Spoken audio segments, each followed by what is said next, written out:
Have you ever watched a kid refuse to leave the house? Refuse to get dressed, flops down on the ground, throws a tantrum. They yell, they scream, they throw their socks away. And it's one of those deciding moments that shows us how we're living our own lives. That's what we're going to talk about today. Hi, this is Jill from the Northwoods talking about how to make your life better one small step at a time. You know, that's it. I've seen it, with kids and friends, and their parents are just trying to get them out of the house to leave on time. And it's one of those funny things because a task that takes 5 minutes, put your socks on, put your shoes on, let's get out the door, right? Now the parent has to back it up an hour. And so the thing that was going to take 5 minutes now takes an hour. Makes the parents miserable, but now the kid is no longer able to play for another 50 minutes. Instead, we're going to have this battle for 50 minutes. And so it's even ruining the child's experience as well. And I've seen it all the time, and it's affecting our lives too. That same type of ordeal is happening to us as well. Think about it, that as adults, we look at, behaviors, and I think when we look at kids, we say, oh, that's irrational. Those kids, they'll grow out of it. But it's not just the kids. The things that I want to do, I don't sit on the floor, I don't pout, I don't yell at them, but I still turn a 5-minute event into an hour-long debate. And we have more sophisticated methods as adults than throwing a fit. Instead, we have one of the most expensive habits that I can even think of. And that's the art of turning a 20-minute task into an ordeal of avoidance. So this podcast is talking about exactly that. Is that the kid, like I said, doesn't want to go to bed, doesn't want to leave the house, whatever it is, now has turned this into such a long period of time, they've made it even worse. So the thing that they hate now takes 3 times longer than it used to take. And the kid lost, like I said, an hour of playtime when they could have been playing, but now we're going to have this battle. But what about you? Do you plan to exercise in the morning? Maybe even set out your clothes the night before, and you get up, you put your clothes on. Okay, good start, good start. Well, then you check your email and you check your phone and you get embroiled in something right away. There's something I probably should do right here anyway. Oh, I needed to order that thing. I should remember to do that. And I better do it now. And you find something that you were going to read, and then your favorite person comes out with a YouTube video. I hope you're watching my YouTube videos. And then you go and you watch that right now. And this 4-minute thing turned into another hour later. And you're still sitting there in your workout clothes, and you're not any closer to getting exercise done. Maybe the walk you had planned, the exercise you thought you were going to do, now you don't have time for it. You're going to be late for work. And you go to work, and then all day at work you think, well, when am I going to go to the gym now? Or when am I going to take that walk? Well, I guess it'll be after work. And, so maybe, well, no, I have to eat dinner. I have to make dinner, and then I have to eat dinner, and boy, then it's this time, and I was going to go to my friend's house tonight, and now the thing that you intended on doing, you're not even doing at all. It was just a 20-minute thing, and now you've turned it into a day-long ordeal. It was, I don't know, what was the difficult thing, and what was it that actually ate your morning time that was going on here? The child on the floor isn't actually avoiding effort. They're creating effort. They are actually still going to go out the door. They're still going to go to bed. That's what we're doing too. We are creating a lot of effort in the avoidance of something that we don't want to do, or we want to do, but we just avoid doing it. And that cost of avoidance is so costly to everything we have going on. It's costly to the goals we want. It's costly to the life we want to live. And we think that we're going to give ourselves, a little bit of a break before we do a thing. We really just need to, it would make a bigger impact if I just sat here and rested and did this thing. But actually, what's going to happen when you have a task sitting in the background, undone, unstarted, waiting for you, the brain doesn't set it down. It keeps carrying it like you're putting bricks in your backpack, and all day long, your day gets heavier and heavier. Well, I do need to go to the gym again now. Oh, well, I do need to go and pay that bill I was going to pay. And all day long, you're accumulating the things that would have just taken you a few minutes to get done and be over with. And you might even tell yourself, yeah, you want to put those things down. Oh, don't think about those things right now. I got enough to think about. But the task will still keep popping up in your thoughts. And you might even get mild guilt from it every time it surfaces. Oh, I really do need to exercise today. And it interrupts whatever it is that you should be thinking about that now your attention is allocated to. The thing that you haven't done becomes a constant drain in your day. And this is something that I had to learn the hard way. Avoidance isn't free. It has real costs, and it costs your mental energy. It costs your attention. It costs you the ease of the day that was actually going to the things were going to get done just like you thought you were going to get done. You planned for it. You set everything out. You set up your day appropriately. And now it's just draining you all day long.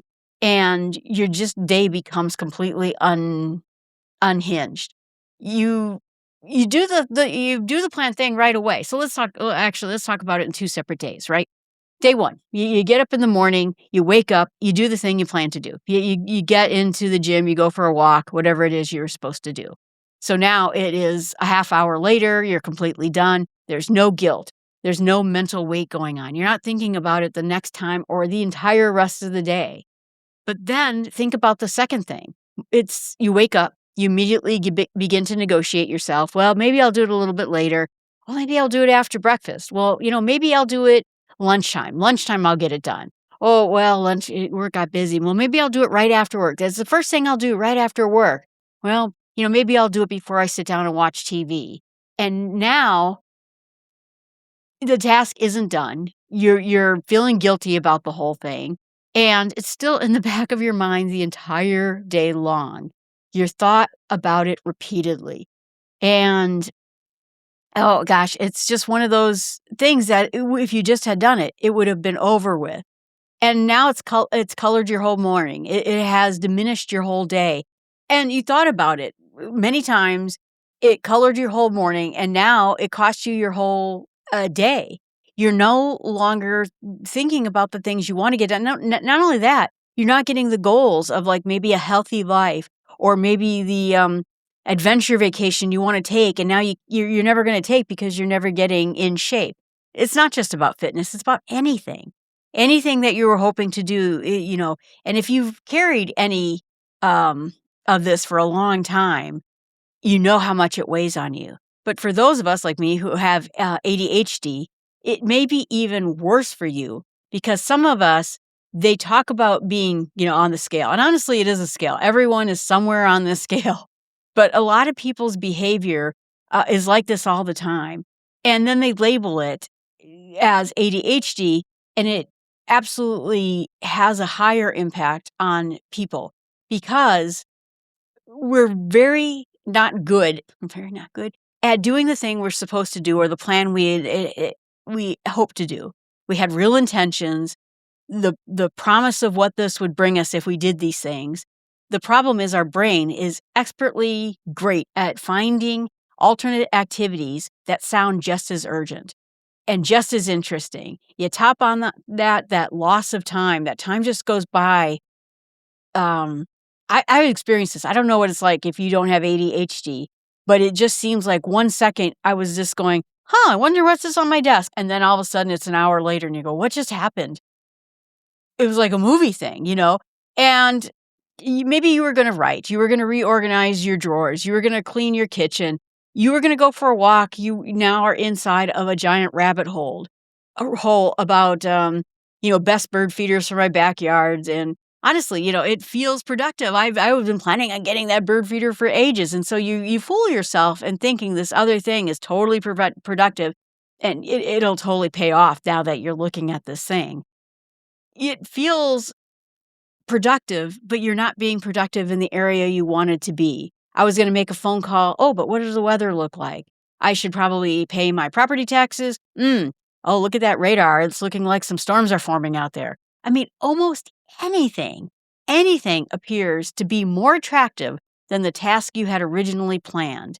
And what makes it particularly sneaky with ADHD is the brain's alternative activities don't feel like avoidance.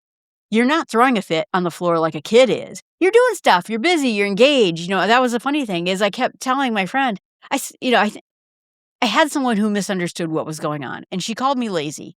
And I said, I can't possibly be lazy. I am doing stuff all day long. Do you know how much stuff I do? You have no idea. When you sit down and you decide you're going to read a book or watch TV at 7 o'clock, I'm still doing stuff. I do stuff all the time. And the problem is the original task didn't disappear. It's now sitting in my backpack, taking up my energy, taking up my concentration. And I just found more useful things to do with my time. And I noticed that when I'm on my third unrelated task, I haven't started the thing I originally said I was going to do. Even if I say it out loud, I'm currently metaphorically sitting on the floor throwing a tantrum. And like I said, this is not criticism. This is me too. It's a true description of what's going on. It was funny. I forgot what it was, but I was supposed to, I think, mow the lawn. And for whatever reason, I just hate mowing the lawn. And I filled all my water bottles. I reorganized all my vitamins. I decided to clean my bird's cage out. All good things, right? They were all good things. It was just funny because I only had one morning where it wasn't going to rain that I had to mow my lawn, and I was filling it with all these other tasks that I could do the whole rest of the week when it was raining. So, like I said, not bad things, but it's not the thing that you planned to do. And so once you start seeing this clearly, it becomes a lot harder to keep doing without basically at that point choosing to do it. So here's the math that I guess is what I've been thinking about and we're sitting with, is that when we frame procrastination as avoiding discomfort, that's the truth in it. Of course it is. We delay things that feel hard or boring or anxiety producing, or maybe we just don't even like the task. And I remember I used to not pay my bills when I was in my 20s, and it wasn't because I didn't have money. I had anxiety about it because I was so worried about money all the time that it just would stress me out to sit down and pay my bills or even think of my bills. Or let's say that there was something I really needed to cancel, or try to get a better deal. It stressed me out so much, I wouldn't even do it. So I would sit there with a more expensive bill month after month after month because I found a way of procrastinating away from it. And anyway, I'd be late, I'd get fines. So now my money situation is even worse. And I think what I wanted to argue is that avoidance doesn't actually reduce discomfort, it multiplies it. The child sitting on the floor is not having a better morning. The child who gets dressed is having the better morning. The floor child is having a harder moment, kicking, screaming, tears, yelling, anxiety, just tumult, right? And the kid who just gets dressed is having a perfectly nice morning. If you think about it, if we had just made the day act like we wanted it to act, how we planned to act, we would have saved ourselves all that time. If you just exercised when you wanted to exercise in the morning, I'm just using exercise as an example, but it is whatever it is, you just got 20 minutes of motion in there. But you trade 20 minutes into 2 hours of low-grade friction, guilt, distraction, background stress, and all those numbers are the things that I would have tried to avoid. The emails that you dreaded writing usually just takes 5 minutes to write. The phone call you've been putting off for 3 weeks, 8 minutes to finish.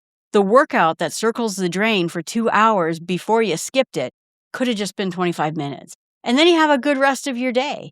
The tasks themselves, when I look at them, are so clearly easier than I expected them to be, not as bad as I anticipated them being, and the resistance that I led up to it was far worse than all of it.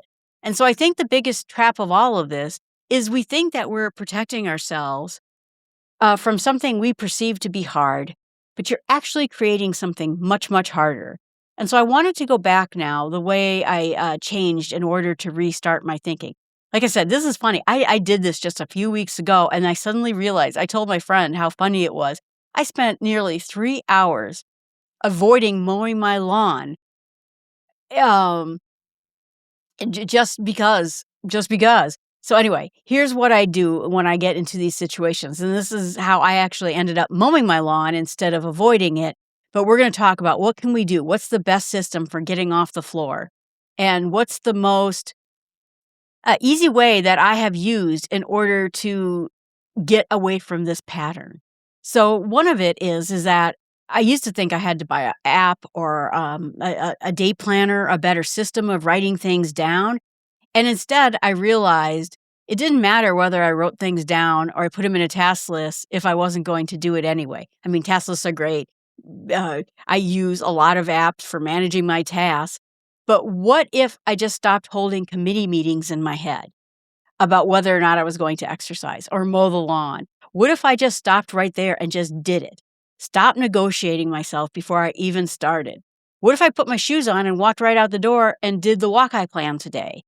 It's the same way a parent would do when they eventually pick up the child, socks, shoes on, don't care, picking you up, plunking you in the car, and we're out. Now, this sounds simple, and it is simple, but I want to be honest with you. It's not complicated, but sometimes simple isn't also easy. It's different words. We have come to build this whole comfortable infrastructure around our floor sitting habit. We have our phone right there. It's easy to get lost in our phone. We have open tabs on our computer. We have things to do. We have shopping to investigate online, and we want to get back to it. So we have become perfectly reasonable in our ways that we create these alternative activities so they feel almost like the real thing. But the simple thing and the powerful thing is the question, what if I didn't sit in the floor and throw a fit? What if I just cut through all the noise and just did the thing? What would that look like? And so I want to leave you with some practical steps because that's the whole point of the start with small steps. What applications, I found I could give you some for sure. But like I said, this is not a system or a timer or a habit tracker or any of those things. I'm not against those things. But the decision is that I have to make before I sit down. When I know that I need to do something, before I open up my phone, before I check my email, before I boot up my computer, you look at it, you do the thing right there. You don't even think of it. Like I said, you stop the committee meetings. I basically look at not all the things I have to do. I just start with the thing. And I just start with the thing that I meant to do that's going to give me the most benefit for that moment. And here's what I found about it, that starting is almost always the hardest part, not the middle or not the end of it. And the moment of transition from not doing the thing to doing the thing is where all the resistance lives. So once I'm actually doing it, I'm actually working out, I'm actually mowing my lawn, I'm actually writing that email I was trying not to write, or I start cleaning my kitchen, the resistance goes away almost instantly. It just dissolves. The task takes over and the avoidance loses its grip. And that's why this 2-minute rule I set up for myself works and why it actually works. So basically, the idea is just do it for 2 minutes. Yeah, you just go in, like I said, I have a gym over there, or just go for a walk for 2 minutes, or just spend 2 minutes starting to write that email, and chances are you'll do the whole thing. You'll do the whole thing of it. So how I got myself to mow is I have a very small front yard, but a very large backyard. So I said, you know what? I'm just going to mow the front yard. Just mow the front yard, Jill. It'll take you, 10 minutes, 20 minutes. Just go do that. And you know what? I mowed the whole yard. So it was the resistance that was getting me. And so if you can give yourself that moment to get off the floor, and specifically those of us with ADHD, I would add another step to reduce the number of decisions standing between you and the start.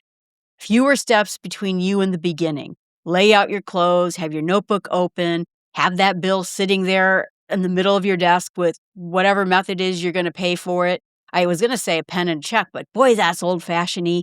Do whatever it is that you need to do to stop the friction of it. Make sure that you put your shoes by the door. And not because the shoes are magic, but because they represent one more negotiating point that your brain, on the way to doing the thing that you're trying to do, can fight you at. The child who can't get dressed in the morning isn't resisting, they're resisting the interruption of what they were doing. Hey, I was playing with my toys and now you told me I have to leave? They're resisting the uncertainty of what comes next. And when we can reduce those friction points, we can start making easy it to start. We reduce those friction points. We get started even easier. Not just easier, but with a lot less mental turmoil about it. And that's really all you need to do. Is one more specific tool before the moment is that when I'm sitting on the floor, the moment when I start negotiating with myself, am I going to really go in the gym and exercise? Am I really going to go for my walk? There's a book by Mel Robbins, and she did a whole TED Talk on it. So you can read the book, or you can just watch her TED Talk, which will take you, I think, 10 minutes to watch. You can watch it for free on YouTube. And the whole idea was this 5-second rule. And it's so embarrassingly simple, but it helped me a great deal. So when you have the impulse to do something, and you know you just need to get started, you count backwards. 5, 4, 3, 2, 1, go.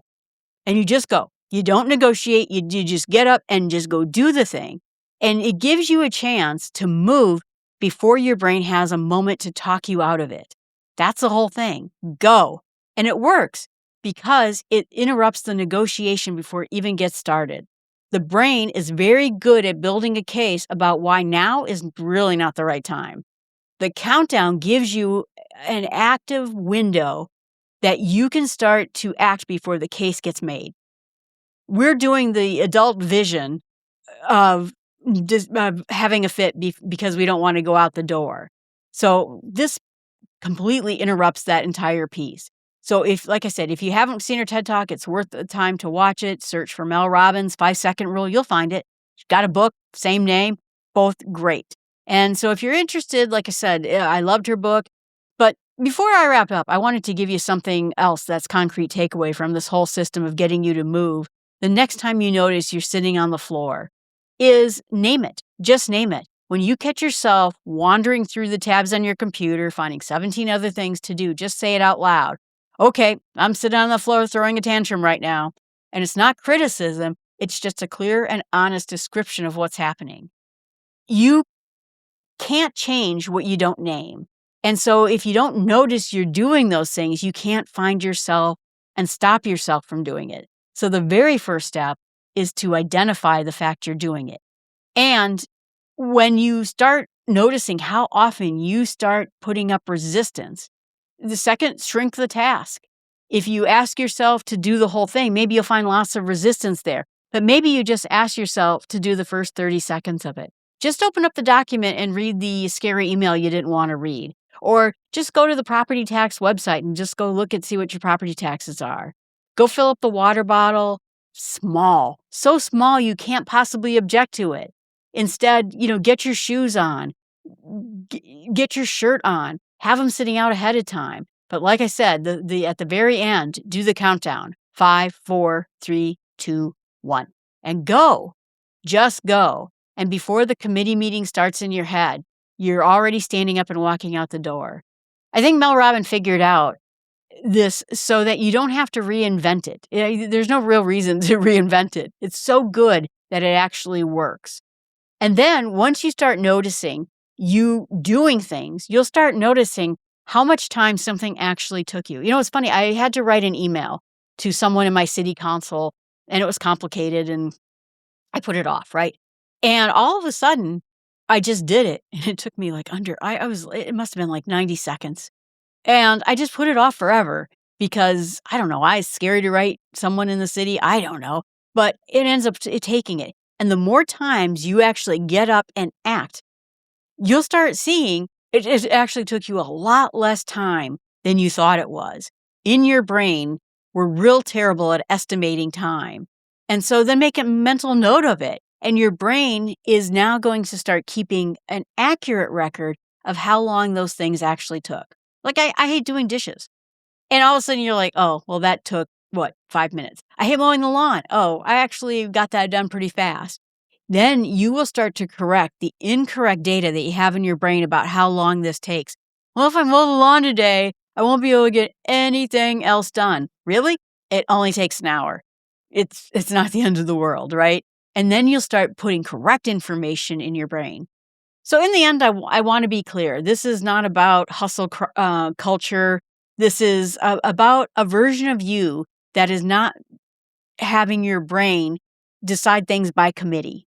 This isn't you not being lazy because you're probably doing other things just like I was doing other things. This is about you actually getting the thing you wanted to get done. This is about you getting the things that are the most important in your life done. And I don't want you to feel like this is a grind, because what happens is when you actually start doing the thing that you intended to do and your life starts actually moving forward and making progress, now you have all sorts of time to do other things. It's actually freeing you so that you can enjoy your life more. So this isn't one of those eat the frog moments.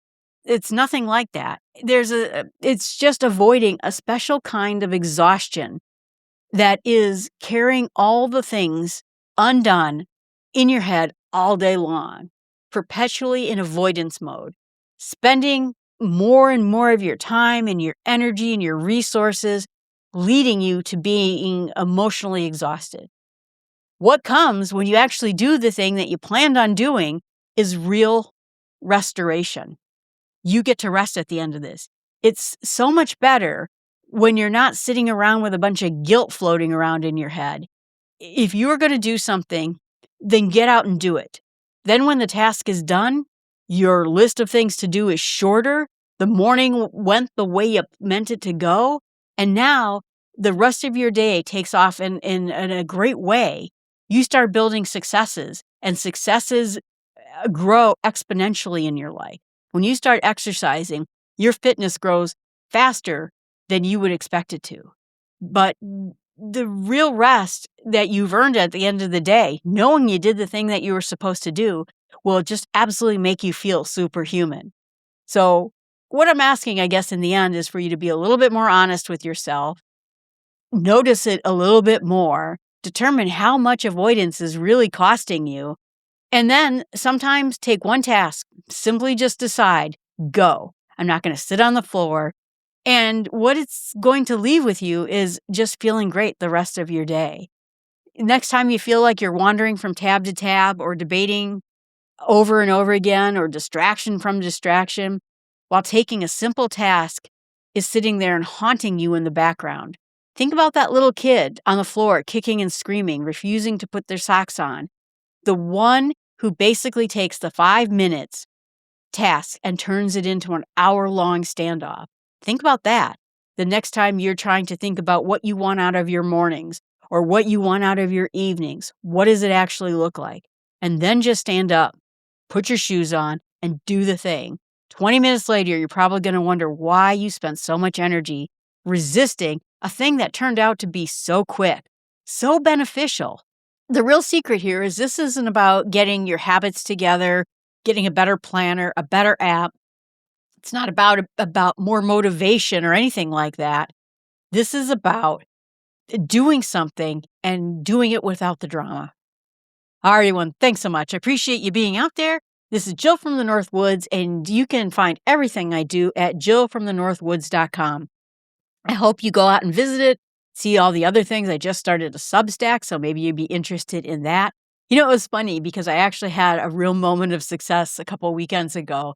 I told myself when I got up on the Friday morning, I said, hey, Jill, wouldn't it be nice if you mowed your lawn before Memorial Day so it didn't weigh on your head all weekend long? And you know what? I did it, and it was fantastic. The whole rest of the weekend, I could think about anything else I wanted to now that it was off my shoulders. Thanks so much, and have a great week.